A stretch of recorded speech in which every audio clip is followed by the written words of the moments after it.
All right, here we go. Open up some haulers.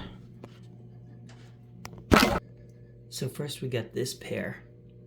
The other two were nowhere to be seen. But I love the Jaguar. I really don't care for the Land Rover. Modern Land Rovers to me are kind of ugly. These are kind of cool, and Hot Wheels did a nice job against side view mirrors. We've got the snorkel. This isn't bad. I like it. I'm not complaining that I was coerced into buying this because I wanted the Jaguar. It's not too bad. And look at the Jag. This thing is cool. As soon as they came out with this, I was thinking to myself, they gotta make that British Racing green. Like that. That's gotta be a thing. Gonna have to do it eventually. And didn't take them long. It took less than a year since this casting hit to do a premium in green, so I'm happy about that.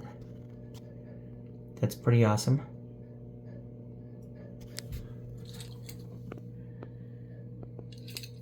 There you go. Mark 1. Yeah, the Mark II sedan had some slightly different.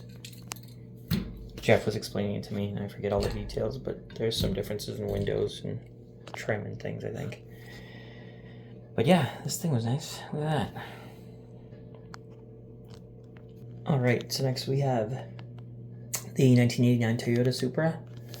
This would be the 3rd gen Supra. It has a little bit of a styling similarity to the BMW 8 Series, E31 8 Series.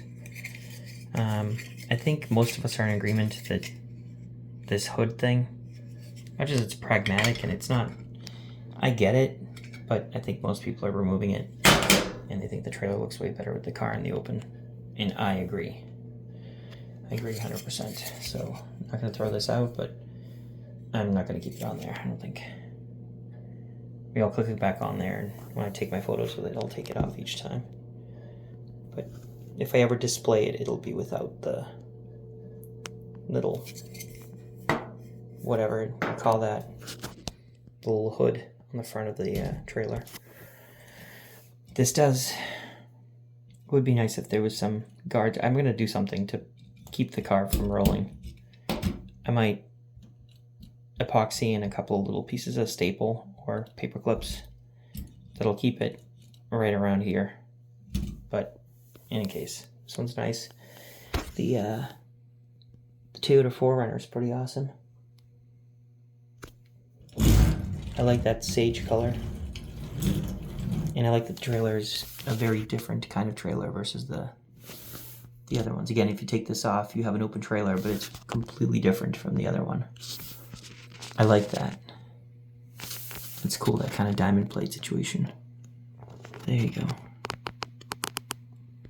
By the way, bonus points to Hot Wheels for doing a red interior on the Supra.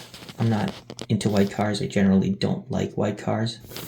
But if you're going to try to get me to buy a white car that's a premium and it's going to cost a bunch of money, when it has a red interior, it helps. It helps to coerce me into wanting it, because that is a beautiful color combo. Man, that Jaguar, that thing is so cool. I do like that a lot.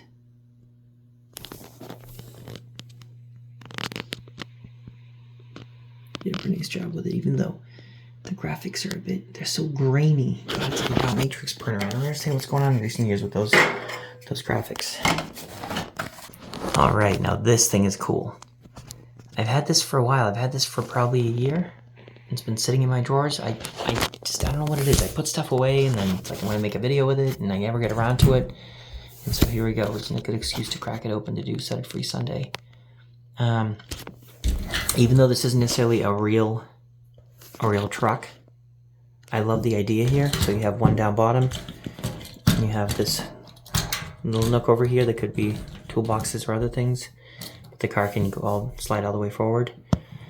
And this almost has a very European, British, maybe Italian, maybe even French, East German sort of vibe. I like that. So I guess it's called Second Story Lorry.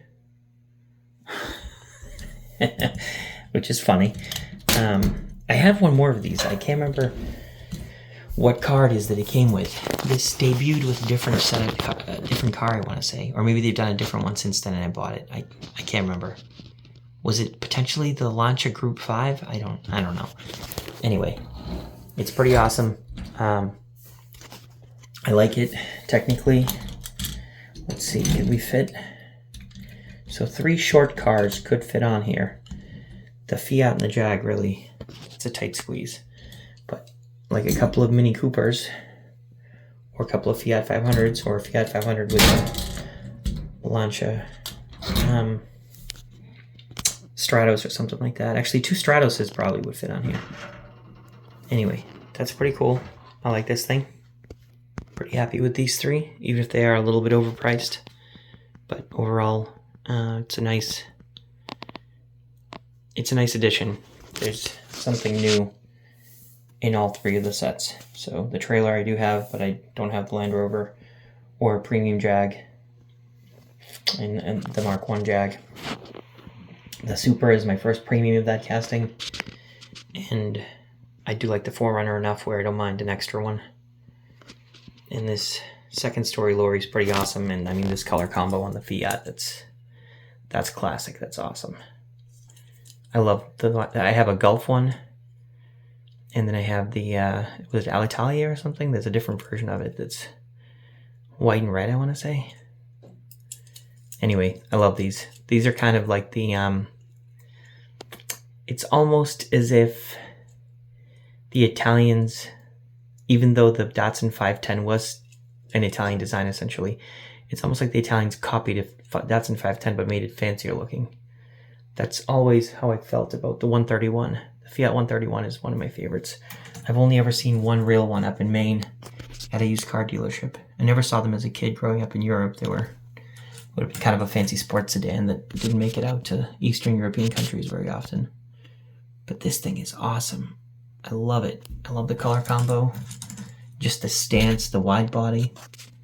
Sort of almost has a Group B vibe to it. Like a Group B rally car. A little bit. Anyway, there you go.